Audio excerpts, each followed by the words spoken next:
What's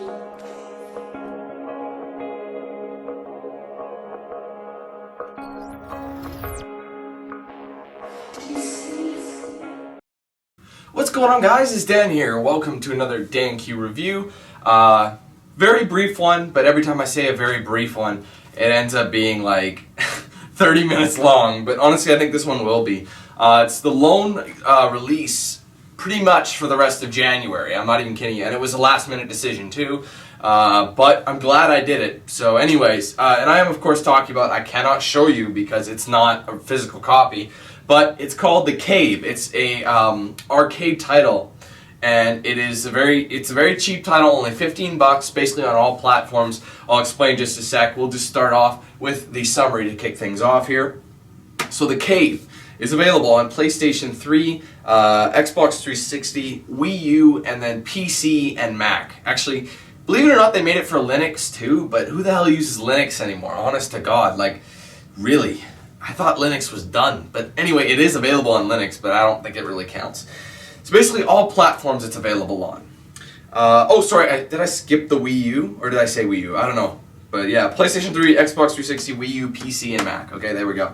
It is a platform adventure and puzzle game. It is developed by Double Fine Productions and published by Sega. I'm sorry, I'm all stumbly Joe today. Anyways, what exactly is The Cave? Where can I begin about this game? Like, what exactly is it? Okay, well, the game, like I said, it's cheap. It's only a $15 title. Now, the game is very unique.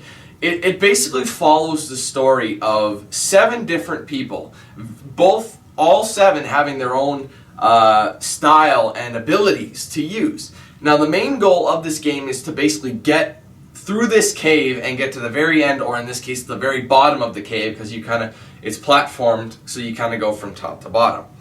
Now, what exactly is the purpose of the game in terms of story? You know what? One of my favorite elements of this game was how the story played out. I just loved the story mode in this game. And what was so unique about it is you have these 7 characters, each person very unique in their own regard. Like I said before, they're very unique with their own look, style, and they have their own special abilities to help you through the game. Now, the way it works is you can pick 3 out of the 7 characters. You can't choose all 7 on one go. You have to choose 3 at a time, who you prefer or what abilities you think you'll like the best, or whatever the case would be. And these characters are, you have the Knight, whose special ability is to become invincible. You have the Hillbilly, one of my favorites, whose special ability is to breathe underwater. You have the Time Traveler, whose special ability is to basically jump from one point to another. Say there's a wall here, but you have to get to the other side. You can do the long way, or you can just jump from here to here. You know what I mean? Kind of like a time rift in there. You also have the who else is in there? You have the Adventurer. Thing is, those first 3, the Knight, the Hillbilly, and the Time Traveler, are the ones I picked on my walkthrough of it. So unfortunately, I couldn't really find out the other abilities. I know a few others, but anyways, you have the Adventurer. You also have the let's just see. Okay, that's 3. Adventurer. You have the Monk. You have the Scientist. I know Scientists can hack terminals and open doors. Again, skipping a lot of the things that are in the way. And you also have the Twins, and I think their abilities, I don't know their ability. I'm not going to start talking randomly. Now, anyway, the whole story, like, I want to go back to that. The coolest thing about this story is that depending on the characters you pick, each one has their own separate storyline as to why they are at this cave. And the reason they go to the cave is to obtain a certain thing that they want. Now let's look at the characters I picked and their stories. Well, the Knight basically was trying to find a beloved weapon to help him battle this enemy that he has in his time. And you get explained through the game through cave paintings, detailed, like, I guess they're really nice looking images that kind of explain their story as to what happened to them, why they're searching for their object, and their main goal behind it. And of course, once you finish the game with your character, you find out what happens with each character. Okay? So again, the knight had that special weapon, the special sword he wanted to obtain. You had the hillbilly who wanted it. All he wanted was to find his true love, and in order to do that, the object to him was a giant pink bear that he wanted a carnival for this lady. But long story. Again, they follow the storylines. And for the time traveler, what she wanted was the title of best employee of all time. I can't remember. Of course, she's from the future, so she's basically got screwed over by this one guy who's basically rubbing it in her face. It's like an employee of the month, except employee of all time, and you get like fame, you get all these benefits, things like that. So she's trying to obtain that through time travel, and she's here to try and get that title. And of course, there's the other ones who I never got a chance to really explore, but I did explore these three, and I like them the best from what I could see initially. So, what's so good about this is that each level varies. So depending what characters you take, you play a different puzzle segment.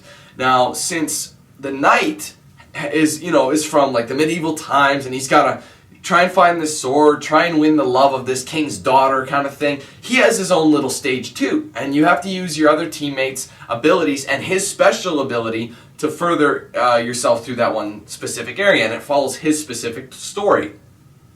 Now, once you move on from his story, you move on to the next character. There'll be little things in between, like little mini things that they're kind of neutral puzzles. But then you'll move on, and you'll get, like I said, then you'll move on to the hillbilly story. You'll have a carnival level where the whole thing took place, where you basically have to get tickets to get this bear to impress this love of his life that he's trying to obtain, and so on and so forth. And one of my favorite levels of all three was the time traveler's mission. And basically what you could do was alternate time and basically alter things to make the puzzle. I can't really explain it. But there would be the present time, the past, I'm talking prehistoric, and then the future where she's from. And in order to alter the reality of the future, you have to go back to the past and the present to change the future's ability. For example, let's just do a basic one. Upon entering, the time traveler is the only one who could jump past doors and lock things or blockages, things like that. So what she'll do is jump from here to there. But then your other teammates are stuck behind the wall because they don't have that ability.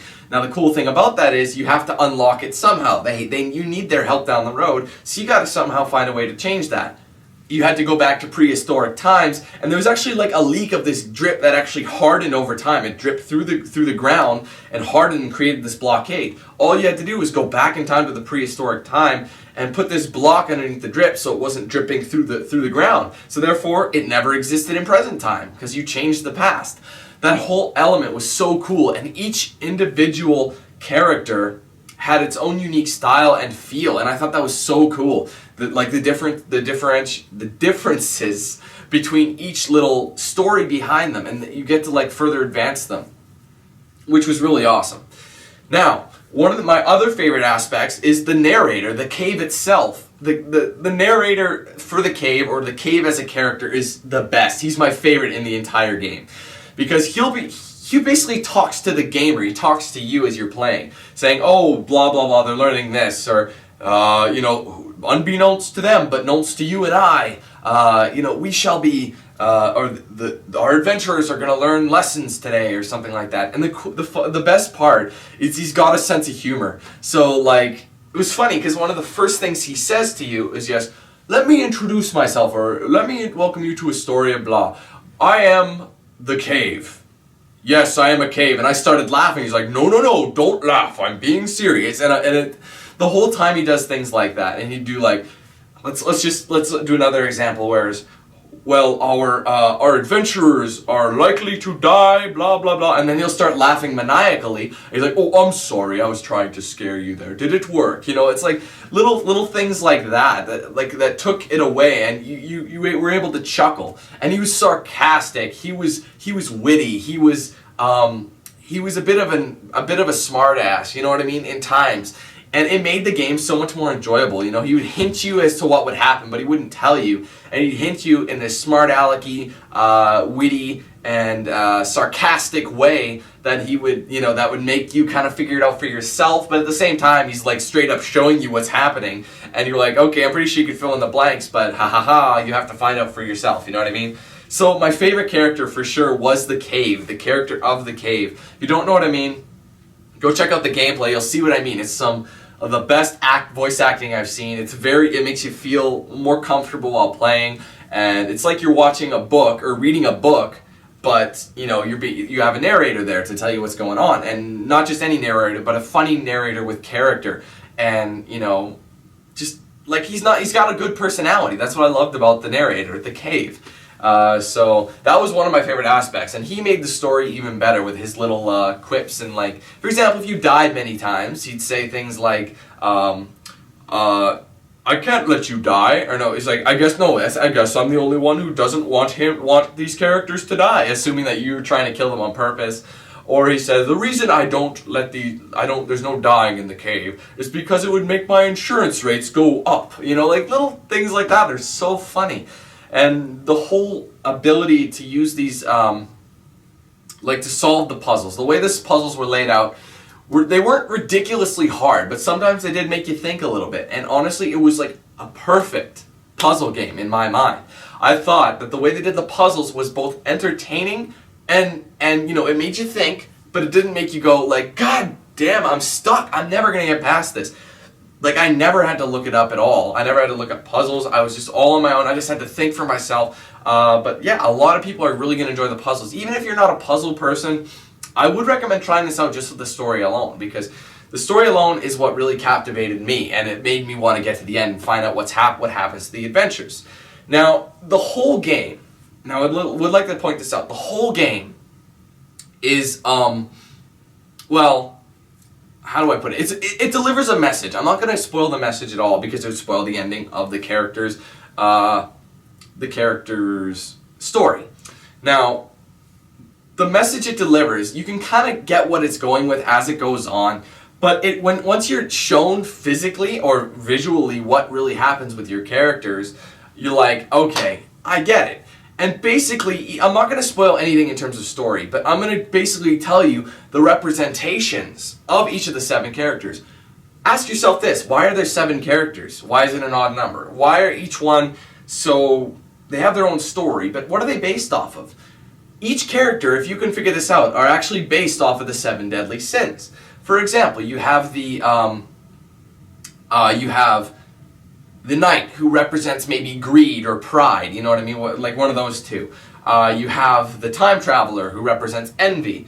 And then you have the hillbilly, who represents lust, what they're looking for. And each of the other characters as well. Since I don't know their story, I'm sure you could fill in the blanks what the rest of the 7 deadly sins are and how they relate to the game. I'd have to figure out which one does which, though, of course. But at the same time, it's a really cool message. And it really, like, the story... I can't explain it. The story is one of the best games. This game's best elements. So, especially the fact that they represent the 7 deadly sins, and it gives you as the person a very strong message, and it lets you think about life and things like that. So, it's really cool in that regard. Now, how do we feel about value? I don't know if I mentioned this in the review, but this game is only $15. Now, a lot of you may say, "Oh, that seems kind of cheap. What do you get with it?" Well, you get the game, obviously, but let's just put it this way. It took me approximately 4 hours to complete this game. I'd say just over 4 hours. And you're thinking, that's not very long. Hey, wait a minute. I just did 3 characters. There's 7. So what I could technically do is pick 3 on the first go, 3 on the second go, and then finish the last one with 2 other combos. So really you're looking at playing through this game 3 times with at least 4 new stories, or 7 different stories each time you play. Now you may conquer 7 at a time, or 3 at a time, but you know what I mean, there's 7 different stories for each character. So that makes the game replayable. So if we make, let's just say the first run through, obviously you're figuring things out, it's 4 hours, right? The next time, maybe you're a little quicker, so you do it in 3 hours. And then the last time you do it in maybe 2.5 to 3 because you played it so many times. So let's just add that up for a second. You're probably looking at, if you play with all the characters and see all their stories, you're probably looking at about 9 to 10 hours of gameplay for $15 with a great story and unique story each time you play with different characters. and great puzzles that make you want to really think. But once you get them, you feel like, damn, I got it. You won't really be too hard up for the puzzles. They made it so that you can actually figure them out without like biting your teeth, grinding your teeth, or just like bashing your head against the wall or whatever. They're you can solve them, and when you do, you feel better about it, and you learn the messages from the story. So I am extremely glad I picked this up. Not to mention the art style is really, really cool. It's a very beautiful art style. It's kind of like I can't explain it, but to me it kind of looks like an illustrated book. You know what I mean? It kind of has like a book art, even though there's a lot of different art styles in books, obviously. But I'm referring to. You'll see what I'm saying. It's kind of like an artistic story, kids style art, not like drawn by a kid, but drawn for children's books, and it really does the atmosphere well. And I thought it was awesome. So what do I rate the cave? As a whole, what's wrong with it? Not too much. Like, I can understand the gameplay getting a little stale as things go by. Obviously you're not going to want to constantly do the same puzzles every time, because the puzzles are very similar, even though they are like they're fresh each time you play them, but they all have the same goal in similar ways. But like I said, since they're all so unique, you don't notice that. You know what I mean? You don't notice the monotonous, if you would call it that. I'm sure after the third run through, you're getting a little tired of the gameplay. So in order to get your replay value out of it, you're gonna have to play it for a bit. So that doesn't stop me from rating this game a really good score. It's not perfect, but it's probably I'd say it's an amazing arcade title. It's definitely a bang for your buck. I'm giving The Cave a 9 out of 10. Yes, a 9 out of 10. Really solid title for 15 bucks. You're gonna have a good time, and of course you can always go back and try and get some of the trophies. And the trophies aren't story based. I mean, some of them are, but there's a few that are like situational. So you have to do something at that certain time or you won't get it, and it's completely optional too. You don't have to do what it says. So I do recommend this title to anybody. Go and pick up The Cave. It's on basically every single platform out there, so there should be no problem getting it. You'll have a lot of fun with it. It's also a really good thing. The thing is, though, it may seem kid-oriented, but I don't think it really is. I think it's more of a teenage and up audience, just because there's actually blood in it. There's no swearing, but there's blood in it. The humor may be considered a little inappropriate for a younger audience, but an older audience will definitely appreciate it. Myself being 22, I loved it. I thought it was a great story. So I'm sure anybody in my age, even younger, like I said, teenage, young adult, hell, even like people in their 40s and whatnot, middle-aged people will definitely love this game. So go check it out. So thanks, guys, for watching this DanQ review. Hope you enjoyed it. I hope you go and try this game out. I really do, because this game was well done. Great art, great style, great story. Awesome game. Great way to start off 2013. So thanks again, guys, for watching. Hope you enjoyed. Stay tuned for more gameplay, and we'll see you next time.